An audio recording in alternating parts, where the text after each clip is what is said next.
ये देखिए, इस तरीके से व्रैप लीजिए और अपनी तरफ पुल ऑन कीजिए, फिर वापस व्रैप लीजिए, अपनी तरफ पुल ऑन कीजिए। इस तरीके से चेन बनेगी। और जब हम चेन लेते हैं तो अगर ये इतना लूज़ है समझो, और फिर अगर आपने व्रैप ले लिया है और टाइट करेंगे तो आपका जो जो बेस वाला थ्रेड है जो नीडल पे, वो टाइट नहीं होगा, ये ही टाइट होगा जो आपने व्रैप लिया है। तो पहले इसको आप टाइट कीजिए और फिर व्रैप लीजिए। अगर बहुत से लोगों को ऐसा होता है कि हमने टाइट किया था फिर भी ऐसी लूज़ लूज़ क्यों आ रही है, तो लूज़ इसलिए आ रही है क्योंकि आपने रैप लेने के बाद ये थ्रेड को खींचकर टाइट किया है। तो उससे क्या होगा कि ये वाला जो रैप वाला थ्रेड है वो ही कसे जाएगा, ये टाइट नहीं होगा, ये तो वैसे ही लूज़ ही रहेगा। देखिए मेरा कितना लूज़ है ना अभी। अगर मैं इसको पहले टाइट करके फिर रैप लूँगी तो अच्छे से चेन बनेगी। ठीक है।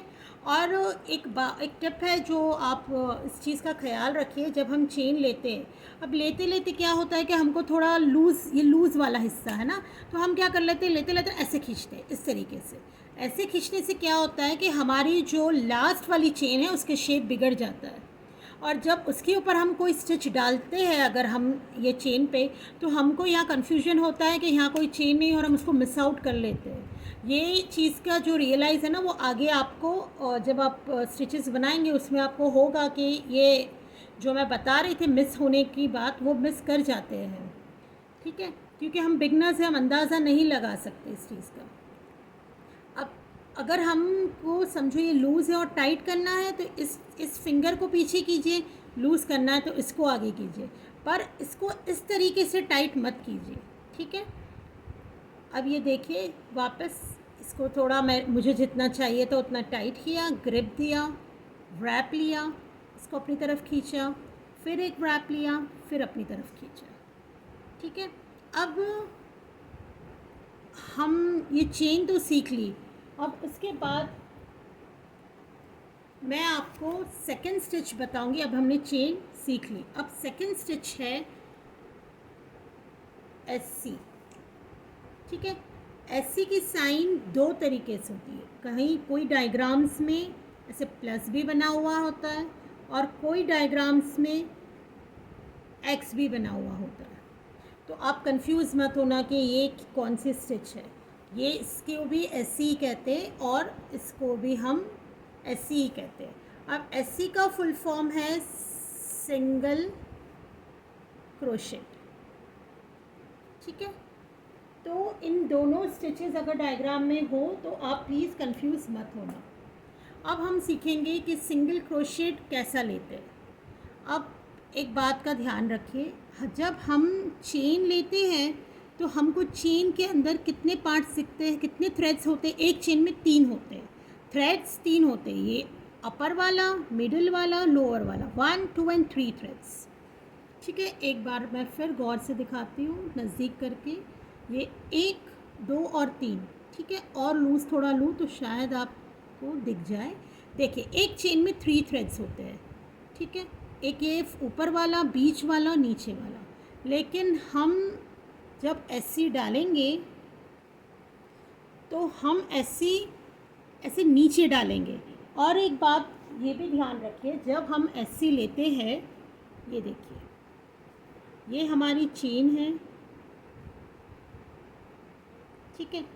अब जब हम एससी डालना, अगर हमको एससी की स्टिच डालना है तो हम फर्स्ट वाली चेन को छोड़ेंगे। ठीक है। फर्स्ट वाली चेन छोड़कर सेकंड वाले में हम एससी डालेंगे। कभी भी एससी डालने के लिए फर्स्ट चेन, अगर फाउंडेशन चेन है तो फर्स्ट चेन छोड़कर सेकंड में। और अगर हमको टर्न करना है, अगर कोई प्रोजेक्ट बना रहे हैं वो लाइन टर्न करके हमको एससी डालना है, तभी भी हम एक ही चेन लेंगे for turning, 1 chain for turning. ठीक है। अब मैं बताती हूँ कि एससी कैसा लेना है। ये देखिए जब हम एससी लें तो फर्स्ट चेन, ये फर्स्ट चेन को हम छोड़ेंगे और सेकंड चेन के अंदर हम, देखिए जो अपना नीडल है ना, वो नीडल को ऐसे स्ट्रेट मत रखिए। जब हम स्ट्रेट रखेंगे ना तो ऊपर के हिस्से में जाएगा, हम जब डालेंगे ना तो नीचे वाले में, देखिए मैं ये लूज़ करके आपको थोड़ा चेन बता रही हूँ, यहाँ डालेंगे, नीचे एक ही थ्रेड बचना चाहिए, ठीक है। प्लीज़ ये फर्स्ट वाले थ्रेड में मत डालिए, जिससे सही फिनिशिंग नहीं आती है, बहुत सारे होल्स दिखते हैं, अनटाइडी सा हो जाता है वो, ठीक है। अब ये देखिए हमने फर्स्ट चेन छोड़ी, सेकंड चेन के नीचे खाली एक ही थ्रेड बचना चाहिए। देखिए फ्रेंड्स, ये एक ही थ्रेड बचना चाहिए। इसको हम यहाँ ऊपर से नीचे डालेंगे, ठीक है। फिर हमारा जो फिंगर थ्रेड है, फिंगर थ्रेड के अंदर वो फिंगर थ्रेड को नीडल के अंदर इसको फंसा देंगे थ्रेड को, फिर उसको अपनी तरफ खींचकर ऊपर लाएंगे। अब हमारे पास नीडल पे 2 थ्रेड बचे हुए हैं, हम एक रैप लेंगे और ये 2 थ्रेड का एक थ्रेड करेंगे इस तरह से, ठीक है। देखिए नीचे वाले में प्लीज़ ये थोड़ा नीडल, ये देखिए ये जो मेरा मिडल फिंगर है ना लेफ़्ट हैंड का, उसको मैंने ग्रिपिंग के लिए नीचे दिया हुआ है, और ये यहाँ पर ऐसे डालिए। देखिए मेरा नीडल है ना, जो स्ट्रेट नहीं है, स्ट्रेट रहेगा अगर तो ये ऊपर ही जाएगा, और देखिए ऊपर लेने में क्या होता है, ये ऐसे ना बड़े बड़े खड्डे दिखते हैं, ठीक है, तो वो फिनिशिंग अच्छी नहीं आती है। आप यहाँ से ऐसे नीचे डालिए, फिर व्रैप लेकर ऐसा ऊपर आइए। आपके नीडल पे 2 थ्रेड आए हुए हैं। अब आप एक नीडल पे व्रैप लीजिए और ये 2 का 1 कीजिए, ठीक है। वापस दिखाती हूँ, देखिए ये इसको ऐसे, ठीक है, फिर ऐसा लेकर इसको ऐसा, ये देखिए 2, फिर व्रैप लीजिए 2 का 1, देखिए ऐसे करके ऐसे नीचे लिया, ये व्रैप लेके ऊपर लिया, फिर 2 का 1, फिर नीचे लिया, फिर ऐसा लेकर व्रैप लेकर ये 2 का 1, देखिए है ना, ये इस तरीके से ऐसे, ये इसको मैंने नीचे डाला, ये जो तागा हमारे फिंगर पे है वो नीडल पे फंसाकर अपनी तरफ खींच के लाया। अगर आपको थोड़ा मुश्किल हो रहा है ना, ऐसे दोनों पकड़ लीजिए फिर खींचिए, और ज़्यादा नहीं खींचना, देखिए फिर 2 का 1। और अगर ये आपका बेसिक जो बेस का थ्रेड है, बेसिक थ्रेड है जो नीडल पे, अगर वो लूज़ रहा और आप रैप लेंगे फिर भी खींचेंगे ना कितना भी, तो ये टाइट नहीं होगा जैसे मैंने चेन में बताया था।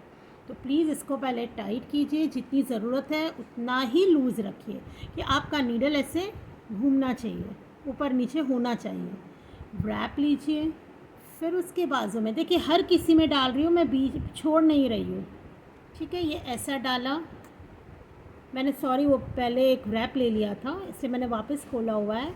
ये देखिए ये इसमें डालकर ये थ्रेड को अपनी तरफ खींचना है, जब 2 हो जाए तो रैप लेना है, और फिर 2 का 1। इस तरीके से हम एंडिंग तक कंप्लीट करेंगे। आप इस 2 स्टेज को घर पे ट्राई करना और कमेंट्स में बताना कि आपको मेरी ये जो एक्सप्लेनेशन थी वो आपको समझ आई कि नहीं। और ये 2 स्टिचेस के हवाले से अगर कुछ भी आपको क्वेश्चंस है तो आप कमेंट बॉक्स में लिखना, और ये मेरे चैनल को आप सब्सक्राइब करना, लाइक करना, और इंशाल्लाह मैं आगे और बहुत सारी वीडियोस लाऊंगी आपके लिए। अल्लाह हाफ़िज़, जब तक के लिए इसको ट्राई करते लीजिए।